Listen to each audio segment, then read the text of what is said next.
પરખાય અને દીકરાને પારખવું હોય તો પાયણામાં વહુ પરખાય બાયણે અને દીકરો પરખાય પાયણે.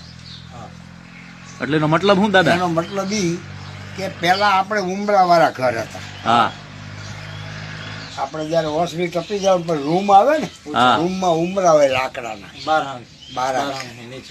આપણું આવડું ઊંચું હોય. પહેલી જ વેળી વહુ પૈયા આવી હોય આપણે પરણી, અને પછી એ ઉમરો ટપે એમાં જો એનો પગ અડી જાય ઉમરા એની તો ખબર પડી જાય કે આ ઉમર કઈ છે નહીં. એ હાલી જતી હોય ઉમરા કૂદી એનો પગ અડે જ નહીં. એવી રીતની જ હાલે નીચે લેવલ થી, જમીન લેવલ થી નીચે એને ખબર પડે કે આ આટલો પગ ઊંચો લેવાય. ઠેબુ નો આવે. ઉમરો ટપતી વખતે ઓળખી જાય આપણા ગઈઢિયા જો એના પગ આવે તારે ભટકાય, જાય તારે ભટકાય કે આમાં કઈ છે નહીં. અને દીકરો પરખાય પાયણે, ઘોડિયામાં. નાનો હોય ને પાયણામાં હુવાર્યું હોય.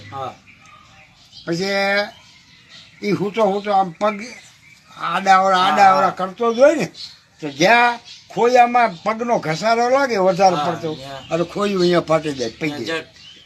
એટલે એ માની લેવું કે આ ક્યાંકમાં જો પગ કઠો થશે ખોયું પૈગે ફાડે. અને પછી હુતા માથેથી આમ કરતો હોય કાયમ, એને એવો હોય ટેવ પડી જાય ને, પણ બહુ ઘસે માથે તો માથા એ ખોયું ફાડે તો એ માથા કઠો થશે ગમે ત્યાં મળદ માથે ગમે ત્યાં માથો કાઢે.